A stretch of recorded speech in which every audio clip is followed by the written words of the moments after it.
सितंबर 1965 को असल उत्तर और चीमा के बीच कपास और गन्ने के खेतों में लेटे हुए 4 ग्रेनेडियर्स के जवानों को आते हुए कुछ पाकिस्तानी टैंकों की आवाज सुनाई दी। सड़क से 30 मीटर दूर क्वार्टर मास्टर हमीद कपास के पौधों के बीच अपनी जीप पर आरसीएल गन के साथ छिपे हुए थे। जैसे ही पैटर्न टैंक उनकी रेंज में आया, हमीद ने उस पर फायर किया। उस समय सिर्फ 20 गज की दूरी से ये नजारा देख रहे कर्नल हरिराम जानू याद करते हैं। 3 टैंक सड़क के ऊपर, एक टैंक सबसे आगे और 2 टैंक उसके पीछे पीछे सड़क पर आते हुए हमारी तरफ आए। हमने पहले से वो पोजीशन ले रखी थी। जैसे ही ये पता लगा कि टैंक आ रहे हैं, अब्दुल हमीद को मैंने आवाज दी। उसने कहा कि ऐसा मैं देख सकता हूँ। पहला टैंक करीबन 200 गज पर जब आया तो हमीद ने अपनी आरसीएल गन उससे एक गोला फायर किया। फायर करते ही वो गोला पहले टैंक का लगा और उसमें आग लग गई। आग लगने से पीछे के जो 2 टैंक थे वो भी रुक गए और उसका जो क्रू था, हमें ताजुब हुआ वो देख करके कि पीछे वाले टैंक के जो 2 क्रू थे वो टैंक छोड़ करके भाग गए और पहला टैंक जो डिस्ट्रॉय होगा उसका क्रू तो टैंक के अंदर ही मारा गया।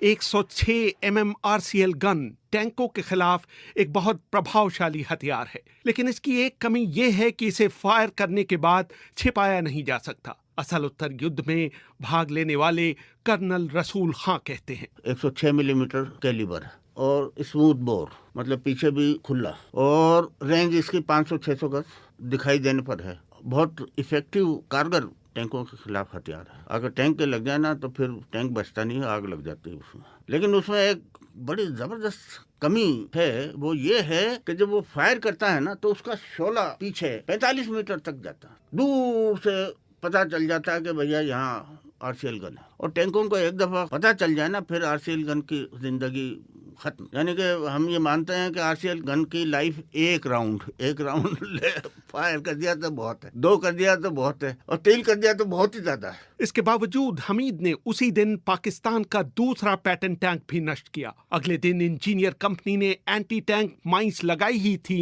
कि पाकिस्तानी साइबर जेट्स ने भारतीय ठिकानों पर बमबारी शुरू कर दी।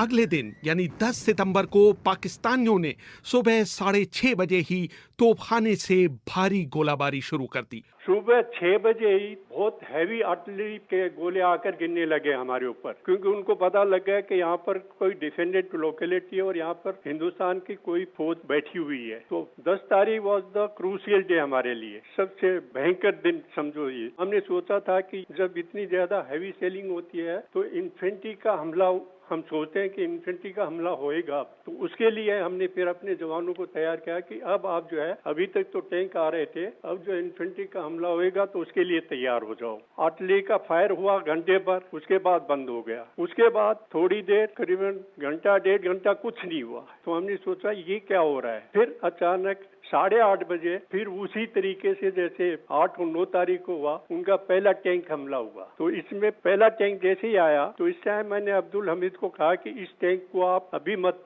गोला मारो, इसको आगे निकल जाने दो। तो वो हमारी पोजीशन में से निकल कर थोड़ा पीछे गया, तो पीछे से फिर अब्दुल हमीद ने इस टैंक को डिस्ट्रॉय किया। और इस टैंक को ऐसे डिस्ट्रॉय करने से हमें ये फायदा हुआ कि ये रेजिमेंटल कमांडर का टैंक था पाकिस्तान फोर्स का, और उसने जैसे ही वहां से थोड़ा आगे गया, एक माइलस्टोन था, तो पीछे मैसेज पास किया कि क्रॉस माइलस्टोन इतना, कोई आगे अपोजिशन नहीं है और आगे बढ़ता जा रहा हूँ। ये मैसेज जैसे ही पास हुआ उसका टैंक डिस्ट्रॉय हो गया। बाकी के टैंक वैसे ही छोड़ करके फिर भाग गए। हमीद ने 2 और पैटर्न टैंक बर्बाद किए। तीसरे पर वो निशाना लगा ही रहे थे कि उसने उन्हें देख लिया। दोनों का निशाना एक साथ साधा, दोनों ने गोले एक साथ चलाए। तो टैंक के गोले ने अब्दुल हमीद की जीप को और उसको टुकड़े टुकड़े कर दिया और इसके गोले ने पाकिस्तानी टैंक को तोड़ दिया। तो दोनों ही खत्म हो गए। मेरी ट्रेंड जो थी वो अब्दुल हमीद की पोजीशन से मुश्किल से 20 गज की दूरी पर थी और मैं बैठा सब ये देख रहा था। मोहम्मद नसीम उस समय हमीद के ड्राइवर थे। उन्हें वो दिन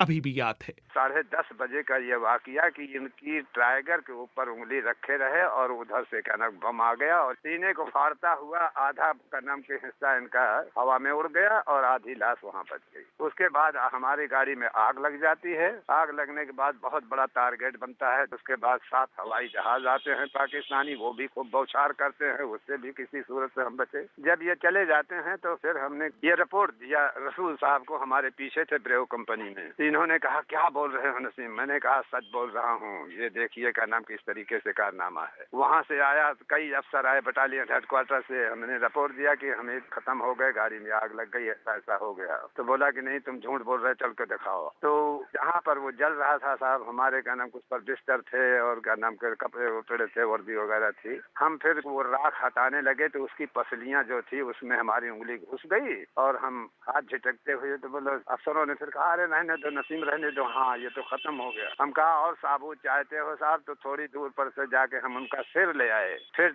ढूंढ के उसी कपास में से हम का नाम दोनों पैर ले आए उनके, सब वहीं पर इकट्ठा किया। इकट्ठा करने के बाद फिर का नाम के लोगों ने मौलाना साहब को बुलाया, मौलाना साहब को बुला के वही फातिया थोड़ा पढ़ के अपना का नाम थोड़ी सी फावड़ा लेके उस पर मिट्टी उट्टी डाल के वहीं ढक दिया गया। लेकिन लड़ाई अभी खत्म नहीं हुई थी। कर्नल जानू ने 4 ग्रेनेडियर्स के सैनिकों शफीक, नौशाद और सुलेमान को ताकीद कर रखी थी कि वो पाकिस्तानियों पर गोली न चला।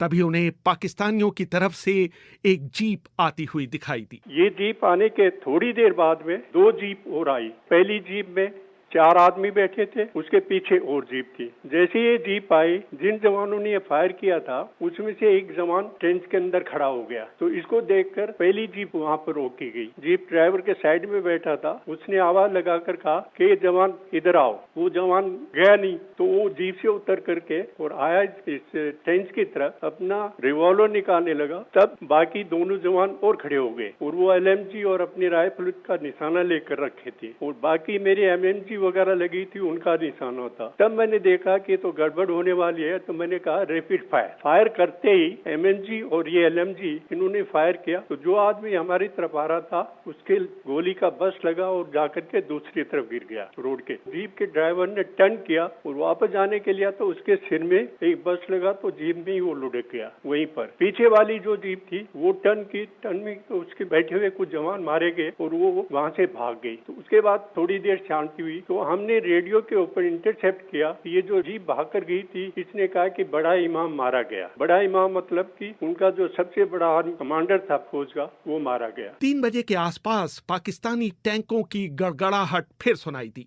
इस बार 8 टैंक आ रहे थे और हर एक टैंक पर 20-20 सैनिक सवार थे। अब की बार जो टैंक आए, उनको देखने से हमें लगा कि अब की बार ये इन्फेंट्री का हमला होगा हमारे ऊपर। तो ये टैंक मेरी कंपनी के साथ रोड के ऊपर करीब 50 गज पीछे से खड़े होने शुरू हुए। हर टैंक के बीच में 5-5 गज का फासला करके। तो मैंने करीब 8 टैंक काउंट किए, बाकी और भी होंगे। वहाँ रुकने के बाद वो चिल्लाने लगे कि जनरल साहब हम आपको लेने के लिए आए हैं। कहाँ हो? तो बीच के टैंकों में से जवान उतरे, वो करीब दोनों तरफ 4 बॉडी उठा करके टैंक पर रखी। तब मुझे पता लगा कि हाँ ये रिकवर करने के लिए आए हैं। तो मेरी कंपनी पोजीशन के बीच में थे। तो मैंने फिर अपने एडजुटेंट को कहा कि मुझे SOS फायर चाहिए। SOS फायर का मतलब है रेड ओवर रेड, मतलब कि सेव आवर सोल। जब दुश्मन हमारे बीच में आ जाता है और हमें ये नहीं लगता कि हम बचेंगे, तो हम फिर वो आर्टिलरी का अपना फायर मंगाते हैं। तो वो फायर फिर मेरी कंपनी के ऊपर आया। तो जैसे ही अपने आर्टिलरी के गोले गिरने लगे,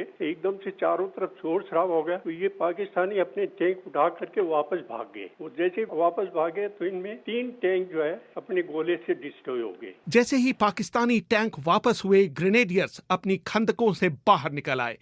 खेत में उन्हें पाकिस्तानी GOC की जीप मिली, जिसकी अगली सीट पर पाकिस्तानी कमांडर ब्रिगेडियर शमीम का शव पड़ा हुआ था। रचना बिष्ट अपनी किताब स्टोरीज फ्रॉम इंडो पाक वॉर ऑफ 1965 में लिखती हैं कि युद्ध विराम के बाद भारतीय सैनिकों ने कुछ पाकिस्तानी सैनिकों को सफेद झंडा लिए हुए आगे बढ़ते देखा। एक वाइट फ्लैग लेके कुछ पाकिस्तानी सिपाही आ रहे थे और एक सफ़ेद लिबास में एक लेडी थी उनके साथ में।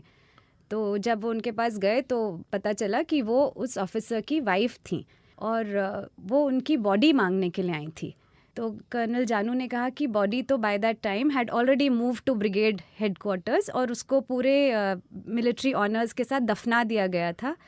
वो लेडी आई, फिर वहाँ पे कुर्सियाँ लगाई गईं और वो बैठ के चाय पी उन्होंने उनके साथ में, और उनसे कहा कि मैं आपके हस्बैंड बहुत बहादुरी से लड़े थे, वो बहुत बहादुर सिपाही थे, मैं आपको उनकी बॉडी तो नहीं दे सकता, but I can assure you that उनको बैरी किया गया है पूरे सम्मान के साथ में, और मैं आपको सिर्फ एक कप चाय पिला सकता हूँ। तो वो लेडी उनके साथ एक कप चाय पी करके वापस गईं। इस लड़ाई के दौरान भारतीय सैनिकों ने पास की एक नहर का किनारा खोल दिया, जिससे पूरे इलाके में पानी भर गया, जिसकी वजह से बचे खुचे पाकिस्तानी टैंक भी वहीं फंस कर रह गए। पाकिस्तानी टैंकों की संख्या इतनी ज्यादा थी कि कर्नल सालिब ने ब्रिगेड कमांडर से अनुरोध किया कि पैटर्न टैंकों पर पेंट से गिनती लिखी जाए ताकि उन्हें गिनने में आसानी हो। उसी समय पाकिस्तान में अयूब खां अपने सूचना सचिव अल्ताफ गौहर को खेमकरन सेक्टर में बढ़ती पाकिस्तानी सेना के मूव समझा रहे थे कि उनके सैनिक सचिव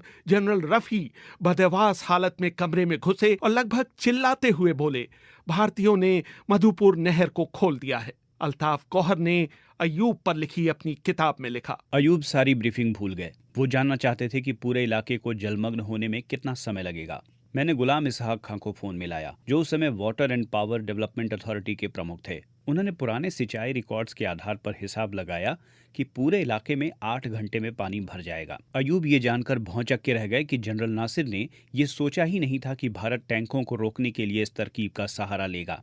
11 सितंबर को खेमकरन में पाकिस्तानी हमला रोक दिया गया और इसी के साथ पाकिस्तान की सारी रणनीति नाकामयाब हो गई। पाकिस्तान के लिए ये एक तरह से युद्ध का अंत था। भिकी विंड को जहां सारे नष्ट पैटर्न टैंकों को जमा किया गया, पैटर्न नगर का नाम दिया गया। कर्नल रसूल खां याद करते हैं, अंदाजन नहीं, प्रिसाइजली 94 टैंक, और वो लड़ाई के बाद जो है ना, रिकवरी व्हीकल से उठा के एक जगह जिसका मैंने पहले जिक्र किया भिकी विंड, वहाँ पे एक खाली मैदान था, वहाँ पर उनको लाइन अप कर दिया।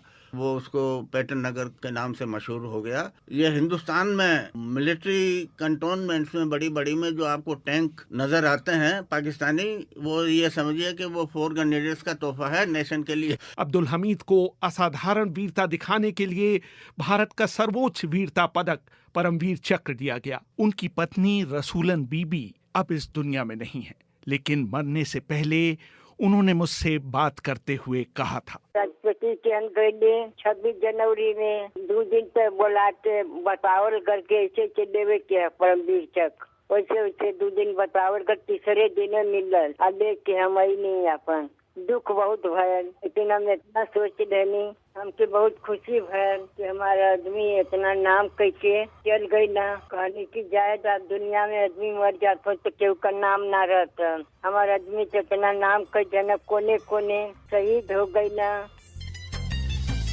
अब तक चट्टानों पे है